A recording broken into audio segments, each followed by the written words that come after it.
Auditor આવી ગયા છે.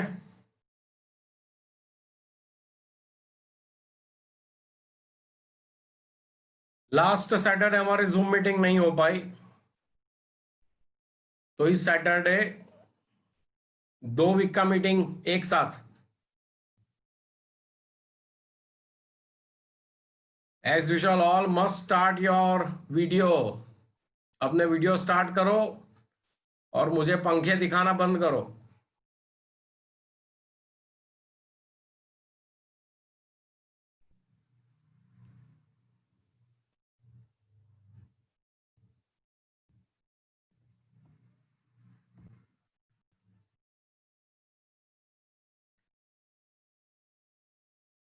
देवांशी, जिसके भी वीडियो ऑफ हो उसको क्विट कर दो.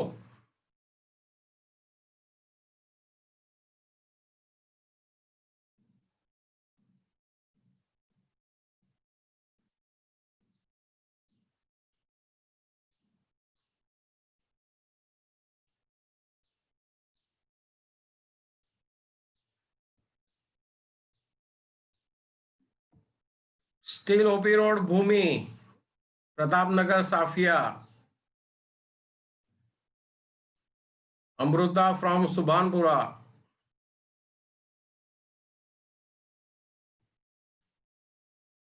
Basically, I am an auditor, so I always see the judgments on the basis of your faces.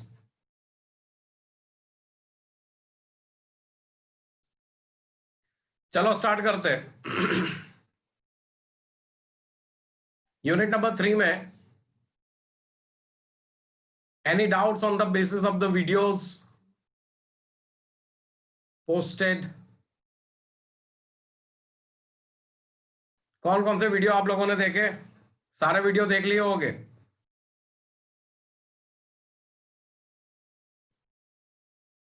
Abhishek Rawal. Yes sir. Yes, कौन से वीडियो देखे Abhishek? Standard auditing content. Sir. Content कौन से वीडियो देखे? सर लास्ट में आपने रखा था ना स्टैंडर्ड ऑडिटिंग 500 है sir last. Assurance. Yes sir. Analytical procedure की बात कर रहा है, right? Yes yes. Standard auditing 520. Okay. और एक कौन सा वीडियो था? टोटल 3 वीडियो हो गए. लास्ट वीक के 2 वीडियो, ये वीक का 1 वीडियो. आज मैंने कोई वीडियो पोस्ट नहीं किया है जो आपको कल देखना है. आज मैंने वीडियो पोस्ट नहीं किया है. एनालिटिकल के 2 रखे थे ना सर? हाँ, लास्ट वीक के 3 होने चाहिए ना. एनालिटिकल के 2 रखे थे और उसके पहले 1 रखा था. नहीं बेटा, एनालिटिकल का 1 ही रखा था. Analytical procedure. दूसरा अपना था रिस्क असेसमेंट. हाँ वही. हाँ. और तीसरा एक वीडियो था इंटरनल चेक और इंटरनल कंट्रोल पे वेरियस ट्रांजैक्शंस, परचेज, रिसिप्ट्स. याद आया? पेमेंट्स, रिसिप्ट वगैरह जो हमने देखा था. डिपार्टमेंटल स्टोर का एग्जांपल दिया था. डीमार्ट वगैरह का एग्जांपल हमने वहां पे शेयर किया था. How you are recognise. Even the same way in the salary, wages वगैरह हमने ट्रांजैक्शंस को एनालाइज किया था. तो वहीं से शुरू करते. Everybody must hold the pamphlet. सबके पास पैम्पलेट होना चाहिए. और सबसे पहले स्टार्ट करते हैं एनी ऑफ द डाउट्स. पहले डाउट सेशन ले लेते हैं.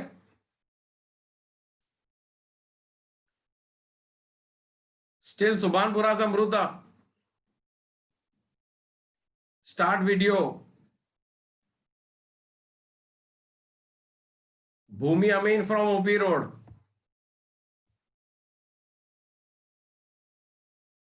Because see, I don't want those students जो सिर्फ ज्वाइन करके गुम हो जाते हैं.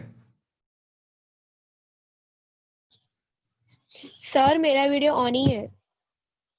मेरा वीडियो ऑन है शायद. तो फिर मेरा जूम मीटिंग में कुछ लोचा हो गया लगता है. ओके, एनीवेज चलो डाउट पहले स्टेप बाय स्टेप लेते हैं. सबसे पहला जो वीडियो था, that is the internal check and internal control for the various transactions. Open your pamphlet, page number 6, page number 6 पे आ जाओ।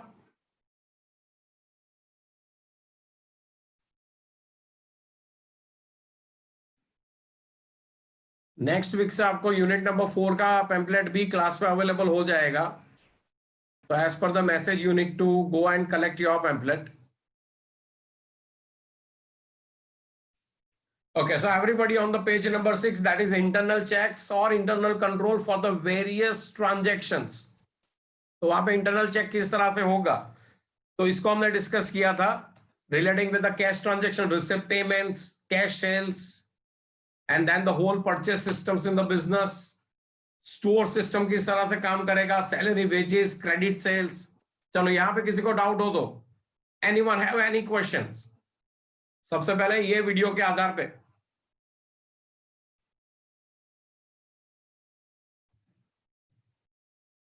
कि फिर मैं 1 बाय 1 क्वेश्चन सेशन में चलाऊं? ऐसा तो हो ही नहीं सकता कि किसी को डाउट ना हो।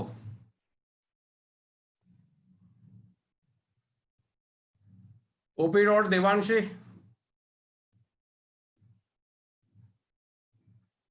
Unmute yourself. Yes, any? Yes. No sir, आज का वो लास्ट वाला लेक्चर बाकी है। लेकिन ये तो मेरा पहला वीडियो था। ये I posted on Wednesday. Last week अपना जूम मीटिंग हुआ नहीं था। ये वीडियो आपने देखा है? 520 वाला? नहीं, इंटरनल चेक वाला, ये जो मैंने पूरा। या सर, वो तो देखे हैं। हाँ, Yes, देखा है ना? ठीक है, तो हाँ, मुझे yes. थोड़ा उसमें कोई ठीक है, मुझे थोड़ा परचेस सिस्टम बताओ, how the purchase system works in the company. Just highlighting me some purchase system in the company so that everybody get the idea.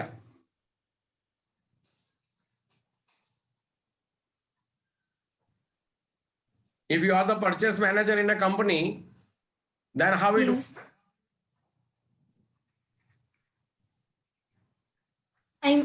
मतलब सर, मैं परचेज मैनेजर हूँ। तू मेरी कंपनी में परचेस मैनेजर है, हाँ बराबर है, और तुझे फैक्ट्री से ऑर्डर मिला है, स्टोर्स डिपार्टमेंट ने तुझे कहा हाँ कि 5 किलो केमिकल खत्म हो गया है सर, ऑर्डर कर दो। Then what is this that you are going to apply? What is sir? What is the process of the, किस तरह से तू ऑर्डर प्लेस करेगी, क्या करेगी यहाँ पे?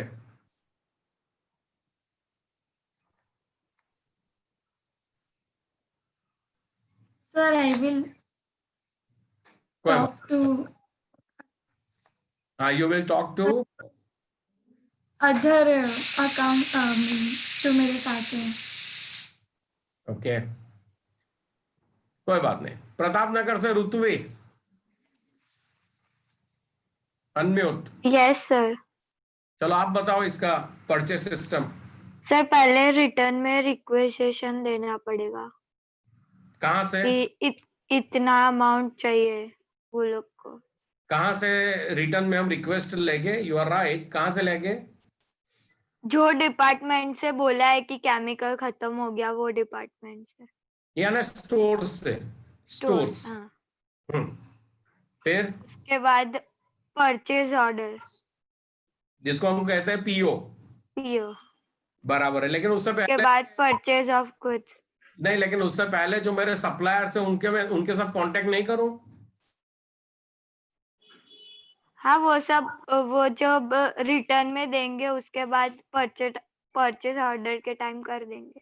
परचेस ऑर्डर के टाइम नहीं, पहले मैं सिलेक्ट करूंगा ना। 4 सप्लायर है मार्केट में जिसके पास से मैं केमिकल परचेस करता हूं, तो पहले देखूंगा उनके पास केमिकल अवेलेबल है नहीं है, क्वांटिटी में मुझे चाहिए नहीं चाहिए, रेट डिफरेंस कितना, चारों रेट डिफरेंस कितना आ रहा है। देन आई सिलेक्टेड कि ठीक है चलो मिस्टर एक्स को ऑर्डर देते हैं, क्योंकि वो मुझे 5 दिन के अंदर डिलीवर भी कर देगा, रेट में भी अच्छा खासा डिस्काउंट मिल रहा है। Then I draft and purchase order. ठीक है। Yes. उसके बाद purchase of goods.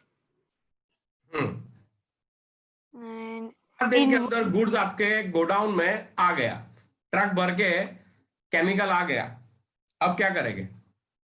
Invoice proof जैसा रखना। That means once the goods received, जिसको जीआर Received. कहते हैं, goods received note, right? Yes. तो मैं चेक करूंगा विद द माई पीओ, जो परचेज मैंने दिया था उसके साथ मैं कंपेयर करूंगा कि जो केमिकल मंगवाया है वही आया है या कुछ डिफरेंट आ गया है, वही क्वांटिटी में आया है, वही क्वालिटी का है। अगर चेक करना पड़ा तो क्वालिटी डिपार्टमेंट में भेजूंगा, लैब में भेजूंगा, टेस्ट कराऊंगा। फार्मास्यूटिकल कंपनी का मैंने इलस्ट्रेशन दिया था वीडियो में। Yes. सब होने के बाद once I am satisfied then I approve के ठीक है। अब लास्ट में पेमेंट की बारी आएगी, वो हमें 25 दिन का 30 दिन का जो भी क्रेडिट देगा, देन द अकाउंट्स डिपार्टमेंट। अब अकाउंट्स डिपार्टमेंट भी क्या करेगा, जब इसको पेमेंट करेगा तो ही वांट एन अप्रूवल, यानी जो इनवॉइस है उसके पीछे Invoice. का स्टैंप आएगा, मेरा साइन Stamp होगा। सब कुछ, इसको पेमेंट रिलीज करो, and then the finally the payment will be release. Release. और सारी कंपनी में यही परचेस सिस्टम है। Why I am forcing you on this much, मैं आपको इसलिए इतना यहां पे वेटेज दे रहा हूं क्योंकि 3 महीने के बाद if you join any of the companies, if you are interested in any job, like यही सब कुछ काम करने वाला है, यही सब कुछ आपको करना पड़ेगा। And being an practical thing, see ये सब कुछ मैं हैंडल कर चुका हूं, ये सब कुछ मैं देख रहा हूं, तो I am sharing with my practical exposures, और ये आपके बेनिफिट में आने वाला है। थियरी तो बेटा कोई भी पढ़ा लेंगे, थियरी तो क्या करना है यार, 4 शब्द पढ़ लो, हो गया थियरी खत्म। Practical is the important thing. Okay, तो ये तो हो गया पूरा परचेस सिस्टम्स। फिर मैंने डिपार्टमेंटल स्टोर्स का एग्जांपल दिया था, लाइक डी मार्ट चले जाओ या बिग बाजार चले जाओ, तो वहां पे ये पूरा इंटरनल चेक सिस्टम किस तरह से होगा। When you are making a cash sales over the counter, cash sales over the counter, Subhanpura से लवीना समझाएगी departmental cash sales. Yes, sir. Yes Lavina.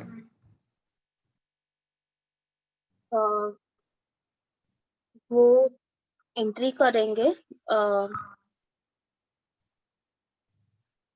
Video देखा था? हाँ, देखा था। बस चलो, मुझे परफ्यूम परचेस करना है।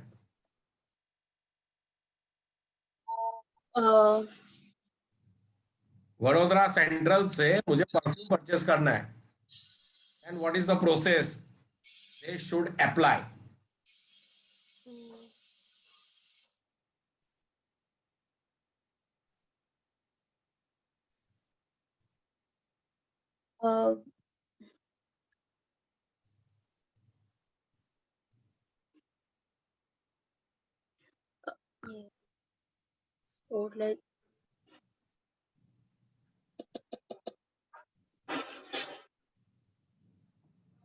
जो सिलेक्ट किया होगा परफ्यूम, वो जब बिलिंग करते हैं तब वो उनके स्टॉक में से डिडक्ट हो जाता है। Okay, Abhishek, yes sir. क्या लवीना सही जा रही है? No sir. तो तुम सही जाओ। सर 3 कॉपी बनेगी बिल की, एक चार आपको कॉपी दी, बनेगी, चार। हाँ 4, एक आपको दी जाएगी, एक अकाउंटेंट को दी जाएगी, अकाउंटमेंट डिपार्टमेंट को, एक स्टोर्स में दी जाएगी, और एक नहीं मालूम। एक हो जाए। 3 का याद है, दोनों याद है, और कन्वीनियंस तो- प्लेस भी होना चाहिए। तो 4 कॉपी तक तो पहुंच गया, यही बड़ी बात है। सर एक accounting department, yes Devanshi. Sir एक अकाउंटिंग डिपार्टमेंट को जाएगी। नहीं लेकिन सी, मुझे एक्सप्लेन करो ना पूरा प्रोसेस। मैं कहाँ कोई आपको बोल रहा हूँ कि शॉर्ट नोट लिखो इसके ऊपर। मुझे सिंपली एक्सप्लेन करो कि how the process starts of the internal check, ये किस तरह से पूरा ऑर्गेनाइज होगा। जैसे वो बैंक वाला मैंने एग्जांपल दिया था, मैंने मेडिकल स्टोर का एग्जांपल दिया था, इसी तरह मुझे समझाओ ना। जो एक वस्तु समय लोग को समझे लो, प्रैक्टिकली अगर ये पूरा आपको क्लियर है तो आप वो अब लिख सकते हो। ये आप पता नहीं आप लोग अपने आप को लकी मानते हो या नहीं कि भाई एमसीक्यू आ गया चलो जलसा दे गया। मैं अगर देखूं तो you are most unluckiest person, क्योंकि आपको डिस्क्रिप्टिव नहीं लिखने को मिलेगा। बट एनीवे, थोड़ा मैं अगर आपको समझा तो डिपार्टमेंटल स्टोर में किस तरह से काम होगा। तो डिपार्टमेंटल स्टोर्स में क्या होगा, जहां पे मैं परफ्यूम लेने जाऊंगा, बराबर है, तो वो जो एजेंट है मैंने सिलेक्ट कर लिया भाई ये परफ्यूम मुझे चाहिए, इसका कॉस्ट है 1200 रुपया। Right now he prepare the 4 slips, चारों स्लिप अलग अलग कलर की होगी, येलो, ग्रीन, व्हाइट, राइट। वो चारों स्लिप अलग अलग कलर की होगी। वो क्या करेगा, सर कोई बात नहीं है, आप कैश काउंटर पर चले जाइए, एक स्लिप मुझे वो दे देगा, मैं कैश काउंटर पे चला जाऊंगा। कैश काउंटर वाला क्या करेगा, सबसे पहले उसने जो पैकेट तैयार किया ना, उसके साथ मेरा जो ओरिजिनल बिल है ना, उसको स्टेपल कर देगा और वो मुझे नहीं देगा। वो बोलेगा सर आप कैश काउंटर पे चले जाइए। तो कैश काउंटर पे वो स्लिप लेके मैं जाऊंगा। अब कैशियर क्या करेगा, जो बिल है वो तो स्टेपल होके प्रोडक्ट के साथ ही चला गया है। वो जो मैं स्लिप कैशियर को दूंगा, कैशियर वो स्लिप ले लेगा, मैं उसको पेमेंट कर दूंगा और एक स्लिप जाएगा गेट कीपर के पास। 4 स्लिप हो गई। एक जो एजेंट है यानी जो सेल्समैन है उसके पास रहेगी। एक स्लिप उसने प्रोडक्ट के साथ स्टेपल कर दी, एक स्लिप मुझे दे दी जो मैं कैशियर को दे दूंगा, और चौथी स्लिप जो वो गेट कीपर के पास रहने वाली है। दिस इज द ट्रांजेक्शंस, बराबर है। अब क्या करेगा cashier, once I make the payment, वो बिल के ऊपर पेड का सिक्का मारेगा। તમે લોકો હોટલમાં ખાવા જાઓ છો તો પેડ નો સિક્કો મારે છે। ये क्या प्रूव करता है कि yes you already paid the requested amount, bill. बराबर है, आपका बिल बन गया। तो एक कॉपी कैशियर को मिल गई, एक कॉपी सेल्समैन को मिल गई। राइट नाउ वो पेड वाला जो सिक्का है, अब आप जाओगे गेट कीपर के पास। तो गेट कीपर क्या करेगा, अपनी कॉपी उसके पास ही है, वो आपको प्रोडक्ट दे देगा। यानी તમને શું થશે, પ્રોડક્ટ પણ મળી ગયું, પ્રોડક્ટની સાથે તમારું બિલ સ્ટેપલ થયેલું છે એ પણ મળી ગયું। अब क्या होगा, ये आपकी स्टोरी, बीइंग अ कस्टमर तुम्हारी वार्ता पूरी થઈ गई। अब क्या होगा, at the end of the day ये चारों मिलेंगे या तीनों मिलेंगे, सॉरी, गेट कीपर, सेल्समैन और कैशियर, और ये तीनों कॉपी मैच करेंगे। Once everything is match with the cash balance, transaction is settled. लेकिन अगर कहां पे भी डेविएशंस आया, then the store manager will come in the picture. Store manager will find out the reason कि कहां पे discrepancy आई। 2 बिल मिल नहीं रहे, तो क्या ऐसा तो नहीं हुआ कि बिल ही नहीं मिल रहा है, क्या पेमेंट भी नहीं मिला? ऐसा तो नहीं हुआ कि कस्टमर प्रोडक्ट लेके चला गया, हमें पता ही नहीं चला। Then you need to find out the reason. So this is the whole internal check system. ये काम प्रोविजन स्टोर में एक ही बंदा करता है। ये काम प्रोविजन स्टोर में एक ही बंदा करता है।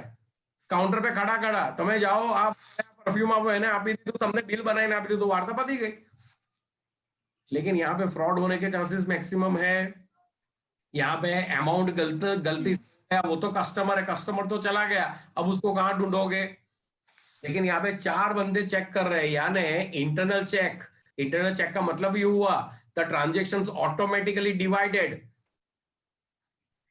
One person's work automatically checked by another person without a duplication of work, so the chances of the errors and fraud minimize. So ये था पूरा परचेस सिस्टम हमने देख लिया। ये कैश ट्रांजैक्शंस हो गया, पेमेंट रिसीव हमने एरर्स एंड फ्रॉड्स में बहुत ही डिटेल में हमने डिस्कस किया था। Then the salary and wages, ये भी पूरा हमने डिस्कस किया था। Salary and wages, you can move on to the page number, आप आ जाओ पेज नंबर 9 पे। Internal check systems as regard salary and wages, page number 9।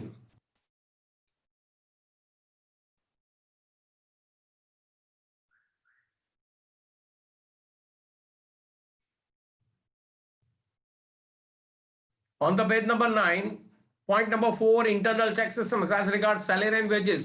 इसमें हमने पूरा स्टार्ट किया था रिक्रूटमेंट प्रोसेस से, यानी एचआर डिपार्टमेंट से। जब भी कोई भी रिक्रूटमेंट होगी तो पहले जो डिपार्टमेंट में, भाई परचेस को असिस्टेंट चाहिए, अकाउंट्स डिपार्टमेंट को अकाउंट असिस्टेंट चाहिए, स्टोर्स वाले को चाहिए, फैक्ट्री में टेक्निकल चाहिए, प्रोडक्शन में इंजीनियर चाहिए, मार्केटिंग वाले को सेल्समैन चाहिए। तो वो क्या करेगा, एचआर वाले को अपनी रिक्वेस्ट डाल देगा कि भाई हमने 4 व्यक्तियों जो है मार्केटिंग में, અમને 2 એકાઉન્ટન્ટ જોઈએ છે, અમને જુનિયર ક્લર્ક્સ જોઈએ છે, તો एचआर वाला क्या करेगा, इसका पूरा एड बनाएगा और ये पूरा पब्लिश करेगा और उसके आधार पे क्या होगा, एप्लीकेशंस मिलेगी, राइट। अब 100 एप्लीकेशंस आई है, अब सबको इंटरव्यू में बुलाने की जरूरत नहीं है। 100 एप्लीकेशंस को क्या करूंगा, फिल्टर करूंगा on the basis of the experience, on the basis of the payment scale, ये सब कुछ मैं देखूंगा। तो 100 में से मैंने सिर्फ 25 को क्लासिफाई किया। अब 25 को हम क्या भेजेंगे, इंटरव्यू कॉल लेटर, और बाद में इंटरव्यू पूरा अरेंज करेंगे। और इंटरव्यू अरेंज करने के बाद जो भी इंटरव्यू में क्वेश्चंस वगैरह हुआ, उसमें से हमने 25 में से 5 बंदों को हायर किया। तो जब भी हायर करेंगे तो finally what we need to do, appointment letter देंगे, उसमें सारी टर्म्स एंड कंडीशंस होगी, right, and as per the उसको हायर कर लिया। चलो बंदा लग गया नौकरी के ऊपर। अब क्या होगा, कंपनी में अटेंडेंस रिकॉर्ड, ये सब कुछ एचआर वाले का काम होता है। अटेंडेंस रिकॉर्ड्स मेंटेन किया जाएगा। अटेंडेंस रिकॉर्ड बायोमेट्रिक होता है, फिंगरप्रिंट। હવે પહેલા જેવું નથી, કંપની में फिंगरप्रिंट जब तक नहीं रखोगे डोर खुलेगा नहीं। बहुत सारी बड़ी कंपनीज में तो आई स्कैनर भी हो गया है। તમારી આંખોની ફિંગરપ્રિન્ટ ના કહેવાય, આંખોથી સ્કેનિંગ થાય, રાઈટ, એટલે ડોર ઓપન થઈ જાય। तो ये सारी सिस्टम्स होगी। और जब भी आप फिंगरप्रिंट प्रेस करोगे ना, सीधा उसका एंट्री पता है कहां पे पड़ेगा, एचआर मैनेजर के कंप्यूटर में। એનાથી ખબર પડે કે તમે કંપનીમાં કેટલા વાગે આવ્યા અને કેટલા વાગે ગયા, आपके एंट्री का टाइम, आपका एग्जिट का टाइम। और बीच में अगर आप 5-6 बार इन आउट होते हो तो वो भी एंट्रीज आएगी। तो आपका जो मैनेजर होगा ना, अगर आपने इन आउट बहुत बार किया हुआ है, ऐसा पता चला कि आप 2 घंटे तो बाहर ही रहे, कॉफी पीवा गया, वॉशरूम गया, बराबर છે, બહાર આંટો મારવા ગયા, નાસ્તો કરવા ગયા, બ્રેકમાં ગયા, અરે ભાઈ 2 કલાક તમે બહાર છો, તો તમારા મેનેજરને એચઆર વાળો ઈમેલ લખશે कि मिस्टर एक्स से 2 कलाक तो बाहर था। अगर आप लेट पहुंचे तो हाफ डे हो जाएगा। लेट पहुंचे तो हाफ डे, कितना लेट पहुंचे पता है, 10 मिनट लेट पहुंचे, 10 मिनट तो हाफ डे। तो ये सारे अटेंडेंस रिकॉर्ड्स जो होते हैं, पेज नंबर 10 पे लिखा हुआ है अटेंडेंस रिकॉर्ड, तो इस तरह से पूरा अटेंडेंस रिकॉर्ड चेक किया जाएगा। Then also the leave records. Company में जनरली 3-4 प्रकार की छुट्टियां होती है। एक होती है पीएल, दूसरी होती है सीएल। पीएल का मतलब प्रिविलेज लीव, सीएल का मतलब casual leave, SL sick leave. और ये जो छुट्टियां होती है लिमिटेड होती है। पूरे साल में आपको 10 पीएल मिलेगी, प्रिविलेज लीव। पूरे साल में आपको 3 एसएल मिलेगी, सिक लीव, यानी सब 3 જ વખત તમને बीमार पड़ी सको તમે। और सीएल वो भी 3 ही होती है, कैजुअल लीव। तो ये पूरा रिकॉर्ड्स मेंटेन किया जाएगा from the salary, from the HR department. फिर आती है बारी अकाउंट्स डिपार्टमेंट की। अब अकाउंट्स डिपार्टमेंट सैलरी करेगा, लेकिन सैलरी कहां से करेगा, जब एचआर वाला हर एक एम्प्लॉय का रिकॉर्ड शेयर करेगा कि भाई मिस्टर एक्स था, 30 दिन में 2 दिन वो छुट्टी पे था, 2 दिन का उसका हाफ टाइम था, राइट। तो उसके आधार पे वो पूरा आपका सैलरी ड्राफ्ट करेगा। और लास्ट में जिस तरह से ज्वाइनिंग किया था, इसी तरह से टर्मिनेट भी हो सकता है। जब भी आपको टर्मिनेट किया जाए, आपने या तो नौकरी छोड़ी या आपको निकाला गया, तो आपका रेजिग्नेशन लेटर या फोर्स रेजिग्नेशन लेटर या आपका टर्मिनेशन लेटर, वो पूरा ड्राफ्टिंग वगैरह होगा और आपको फाइनली चेक वगैरह दिया जाएगा। तो ये पूरा सिस्टम होता है इंटरनल चेक, आने इंटरनल चेक केवाय। चलो और कोई क्वेश्चन है? देन द नेक्स्ट वीडियो था अपना एनालिटिकल प्रोसीजर। वहां पे मैंने पीपीटी आपको दिया था, वो पीपीटी वाला वीडियो देखा था, ग्रीन वाला analytical procedure. Analytical procedure is the most important question. ऐसा समझो कि मुझे एमसीक्यू में 2 या 3 क्वेश्चंस दिख रहे हैं एनालिटिकल प्रोसीजर में से। अब ये जो भी पीपीटी वाले वीडियोस है, ये वीडियोस एमएस यूनिवर्सिटी ने पब्लिश किए हैं। आप लोगों के पास लॉगिन आईडी पासवर्ड दिए गए हैं। You can go to the जो भी गूगल मीट वगैरह, जो भी आपका माइक्रोसॉफ्ट मीट जो भी है, लॉगिन आईडी पासवर्ड, वहां पे जाओ, वहां पे आपको ये पीपीटी मिल जाएगी। मेरे पास पीपीटी आ गई है, तो फिर मैंने उसका एडवांटेज लिया और उसमें से ही पूरा वीडियो तैयार भी किया। अगर analytical procedure line by line पढ़ते हो पैम्पलेट में से, तो 3 पेजेस दिए हुए हैं and it sounds little bit technical even, क्योंकि प्योर थियरी की ओर ले जा रहा है आपको। एनालिटिकल प्रोसीजर पीपीटी में बढ़िया बनाया हुआ है और यही पढ़ो, इसमें से ही एमसीक्यू आएंगे। आई गारंटी यू कि इसमें से ही एमसीक्यू आएंगे। हाँ, पीपीटी भी जो पैम्पलेट है उसको भी लाइन बाय लाइन पढ़ना है। आपको जो भी इंटरेस्टिंग वर्ड लगते हैं उसको आप अंडरलाइन करके रखो, बट एनालिटिकल प्रोसीजर थोड़ा हाईलाइट कर दूं। लेकिन हाईलाइट करने से पहले मैं देखता हूँ कि आप लोगों ने वीडियो देखे या नहीं देखे। यस, अब किसकी बारी है? Who share thoughts on the analytical procedure? Who is going to share the analytical procedure?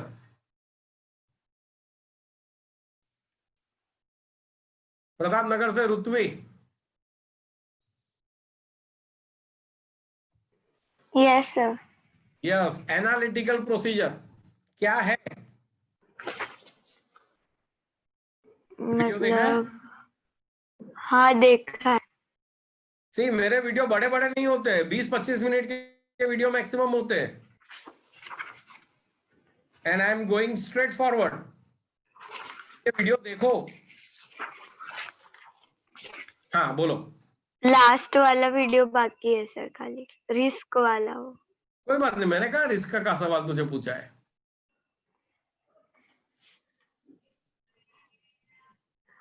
हम बात कर रहे हैं एनालिटिकल प्रोसीजर की। उसमें नेचर पर्पस सब समझाया था आपने। हाँ, लेकिन होता क्या एनालिटिकल प्रोसीजर होता क्या है? ऑडिट कैसे करना है उसका सब प्लानिंग। नहीं,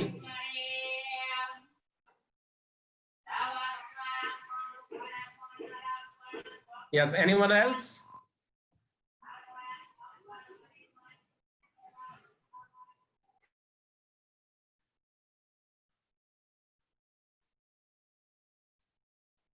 Meera Patel.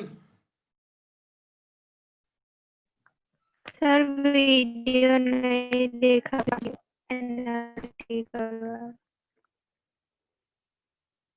Okay, your voice is breaking, but what I heard is आपने नहीं देखा है।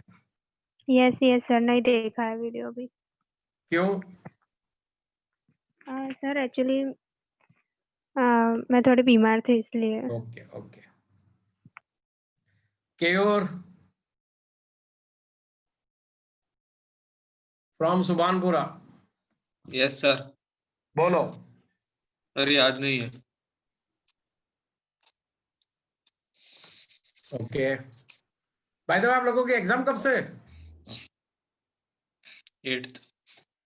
8 मार्च ना? फेब। अरे माथा पर पीछे एग्जाम, और सबसे डिफिकल्ट टास्क होने वाला है एमसीक्यू, और वो भी ऑडिट में। चारों ही आंसर मुझे तो सही दिख रहे हैं, ABCD सभी मुझे तो सही दिख रहे हैं। उसमें से अप्रोप्रिएट कौन सा? वीडियो देखो। सी हियर, वीडियो बनाने में भी मेहनत लगती है। We are making hard efforts. Video बनाने में अच्छे खासा हार्ड एफर्ट्स हमें भी होता है, preparing PPT and everything, and definitely in your advantage, definitely in your advantage. ये आप लोगों के इंटरेस्ट में ही है। एनीवे, एनालिटिकल प्रोसीजर थोड़ा हाईलाइट कर दूं। एनालिटिकल प्रोसीजर में होता यह है, this is called the substantive approach. तरह से मैं ऑडिट करता हूं, मैंने रूटीन ऑडिट कर ही दिया है। जो भी मुझे चेक करना था, जो भी accounts, purchase, sales, debtors, creditors, expenses, assets, liabilities, finalisation, सब कुछ हो गया। लेकिन जो भी मैंने ऑडिट किया है वो सही है या नहीं है, उसको मैं कैसे जज करूं? आप लोगों ने एग्जाम में पूरा एग्जाम्पल सॉल्व कर लिया, लेकिन एग्जाम्पल जो सॉल्व किया है वो सही है या गलत है, तो एक क्रॉस एग्जामिनेशन थोड़ा ले लो। क्रॉस एग्जामिनेशन આપણે કહે છે ને, ક્રોસ ચેક કરીએ। તમે ક્રોસ ચેક કેવી રીતે કરો છો? પેલા પાછળવાળા શું આન્સર લા પેલાનો, એની સાથે મારો આન્સર ટેલી થઈ જાય તો બરાબર છે, એવી રીતે ચેક કરો છો કે પછી કોઈ ક્રોસ એગ્જામિનેશન કરો છો? So that you need to check. तो बस इसी तरह से ऑडिट में भी जो मैंने ऑडिट किया है वो सही लाइन पे चल रहा है या नहीं चल रहा है, उसके लिए मैं एनालिटिकल प्रोसीजर है उसको अप्लाई करूंगा। अब एनालिटिकल प्रोसीजर किस तरह से अप्लाई करूंगा? तो see, there are different ratios, gross profit ratio, turnover ratio. तो इन सबके आधार पे ऊपर, that means this are the extra tools, मैं चेक करूंगा ऑडिट तो कर लिया मैंने, अब मैं चेक करूंगा ग्रॉस प्रॉफिट रेशियो पिछले 5 साल का। और 5 साल में 2015 से लेके 2020 तक, तो 2015 में ग्रॉस प्रॉफिट रेशियो कितना था, बोलते 20%। 16 में कितना था, बोलते 22%। फिर 17 में तो बोलते हैं 23, 24। लेकिन 2020 में suddenly the gross profit ratio 40%। क्यों भाई 40%? सीधा 25% से 40%, 15% का जंप पॉसिबल है या नहीं है? पॉसिबल है या नहीं है? हाँ है ना भाई, बिजनेस कर रहे पॉसिबल है, लेकिन पॉसिबिलिटी के चांसेस होते हैं 15% का जंप, दैट मीन्स कुछ गड़बड़ तो नहीं है। Then I need to apply the some detail auditing. लेकिन ये पता कैसे चला? जब मैंने कंपैरिजन किया, जब मैंने टर्नओवर का कंपैरिजन किया, जब मैंने ग्रॉस प्रॉफिट का कंपैरिजन किया, जब मैंने नेट प्रॉफिट का कंपैरिजन किया, at that time I come to know कि ये होगा। तो एनालिटिकल प्रोसीजर में बहुत सारा कुछ दिया गया है, रिलायबिलिटी वगैरह, so that you need to check. और ये खास जो पीपीटी बनाया है उसको ध्यान से पढ़ो, पैम्पलेट में इसको अंडरलाइन करो। And then the last video, अब जो लास्ट वीडियो था वो था रिस्क असेसमेंट। पूरा रिस्क असेसमेंट के ऊपर वीडियो बनाया था। क्या था ये रिस्क असेसमेंट? इसको भी डिटेल आउट मैंने किया था, that is called the audit risk. Audit risk के ऊपर पूरा वीडियो था, inherent, control risk, detection risk. एक ही पेज का वीडियो था ये। क्या था उसके अंदर? Audit risk. This all are technical. These all are technical, pure theory. And it's very difficult for me even to explain. For me, it's a little bit difficult to explain कि ये inherent risk वगैरह क्या है. But though I tried to explain, and I try to make the thing simple. क्या था? There are 3 kinds of the risk. जब भी audit करोगे तो रिस्क तो रहने वाला है. There are 3 kinds of the risk. एक था inherent risk, दूसरा था कंट्रोल रिस्क, और तीसरा था detection risk. What is the inherent risk? Inherent risk में मैंने क्या समझाया था आपको? इनहेरेंट रिस्क में इनहेरेंट यानी क्या? अरे ये तो होना ही है, ये तो होगा ही. That is called the inherent. Now what is the meaning inherent? होना ही है यानी कितना भी प्रयत्न कर लो, कितना भी तैयारियां कर लो, ये रिस्क तो सर पे लटक ही रहा है, ये तो होने ही वाला है. That is called the inherent. इसमें मैंने इलस्ट्रेशन दिया था. जो भी छोटे ऑर्गेनाइजेशन है, जो भी छोटे छोटे ऑर्गेनाइजेशन जिसका टर्नओवर 25 लाख, 50 लाख, 1 करोड़ का टर्नओवर है, that is called the small organisations. ये हमेशा क्या क्या कोशिश करेंगे? प्रॉफिट ज्यादा से ज्यादा दिखाऊं या कम से कम दिखाऊं? या क्या कोशिश करेंगे छोटे बिजनेस ऑर्गेनाइजेशन? प्रॉफिट ज्यादा दिखाऊं या प्रॉफिट कम दिखाऊं? ज्यादा दिखाने की. ज्यादा दिखाने. कम दिखाने की. क्यों कम दिखाने का?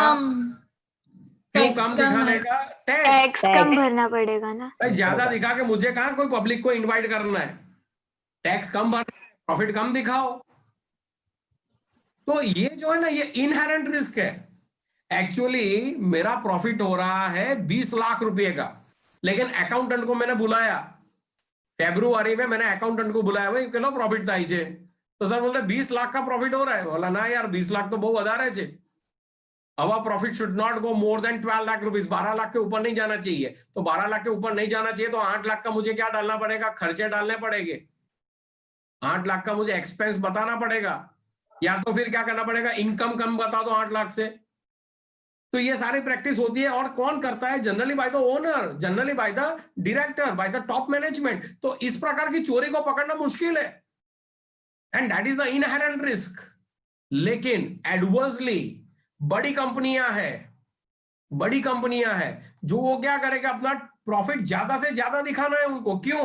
मैं अगले 3 साल के अंदर मैं आईपीओ प्लान कर रहा हूं, मुझे बैंक में से लोन लेना है, मुझे डिबेंचर इश्यू करने हैं, मुझे नए शेयर इश्यू करने हैं, I am interested to get the public fund, मुझे डिपॉजिट लेना है. तो इन सब के लिए कौन पब्लिक पैसा कब देती है? जब प्रॉफिट हेल्दी हो. तो ये ऑर्गेनाइजेशन बताए क्या करेगी? कितना प्रॉफिट हो? बोलते 1 करोड़. अरे 1 करोड़ में શું પેટ ભરાય? આપણે તો 1.5 करोड़ નો प्रॉफिट बताओ आप हेरी. तो क्या करेंगे? खर्चे कम कर देंगे, इनकम बढ़ा देंगे, टोटली रिवर्स. तो ये सारे जो रिस्क है ना, that is called the inherent risk. Got the point?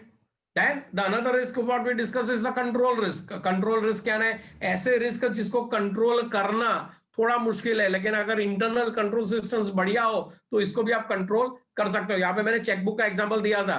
Blank cheque मेरे टेबल पे घूमते रहते हैं, ये नहीं चलेगा. एक कंट्रोल लाना पड़ेगा. The blank cheque book should be in the lock and की and only used by the authorized person. And lastly, the detection risk. Those risks which are detectable are called the detection risk. अब एक ही चीज बाकी रह गई है audit में, that is audit sampling. Audit sampling. तो ऑडिट सैंपलिंग में वीडियो तैयार है. You will get the video by tomorrow. कल आपको वीडियो मिल जाएगा. सो after the audit sampling we conclude the unit number 3 और उसके बाद we are going to start with the unit number 4. unit number 4 में दो चीजें हैं. एक चैप्टर है पूरा voucher, that is called the vouching, और दूसरा चैप्टर है verification of assets and liabilities. तो being an auditor, what is the meaning of the voucher, verification of the assets and liabilities. लेकिन एक बात है, जूम मीटिंग में मजा कब आएगा? जब इंटरैक्शंस होगा. And that is the ultimate target, that is the ultimate object of the zoom meeting. आप लोग कोई सवाल जवाब नहीं करोगे, वही जो चीज मैंने वीडियो में पढ़ाई है वही मुझे वापस रिपीट करना है, तो फिर कोई मतलब नहीं रहता. So going forward, be ready with your points, with your doubts, so that the Zoom meeting interactive rahe thoda. Otherwise, from the next Saturday, I will conclude the Zoom meeting in 10 minutes. मैं 10 minute के अंदर Zoom meeting conclude कर दूंगा, because there is no point to repeat each and everything what you already seen in the video. Right? So be ready. Still, any questions, any doubts, you can send me the WhatsApp. So I try to give you the answer. और हो सके तो particularly group में ही सवाल पूछना, so that the other students also get the advantage. So see you. Yes. Sir वो test check और analytical procedure वाला जो पीडीएफ है वो आप ग्रुप में सेंड करोगे? हाँ, टेस्ट चेक अच्छा तूने बताया, मैं ये भूल गया था. टेस्ट चेक पैम्पलेट में नहीं है. टेस्ट चेक पैम्पलेट में नहीं है, तो I will send in the group. WhatsApp में कर दूंगा आज ही आपको टेस्ट चेक वाला पीपीटी वाला पेज. और I will do one thing, मैं पूरा ही पीपीटी आपके साथ शेयर कर देता हूँ जो कॉलेज से दिया है ना. उसमें आपको टेस्ट चेक एनालिटिकल जे तमने लागे थे हमने लई ले जो तमें. Okay sir. पूरा पीपीटी आपको शेयर कर दूंगा इन ऑल द ग्रुप्स. ठीक है. By the way test check क्या है वो तो पता है ना आपको. टेस्ट चेक यही था कि पूरा मुझे चेक नहीं करना है, सिर्फ मैं सैंपलिंग ले लूंगा और उसके आधार के ऊपर में एक मेरे जजमेंटल के आधार के ऊपर ये हम थोड़ा और ये सैंपलिंग जो आएगा टेस्ट सैंपलिंग ऑडिट, वहां पे हम थोड़ा और डिस्कस करेंगे इसको. So see you then. We are going to meet in the next Zoom meeting, that will be on the next Saturday. Meantime just see the videos. जो भी videos नहीं देखे उसको वीडियो देख लो एक बार. Be a good listener, right? Anyway, see you all. Bye. Bye, sir.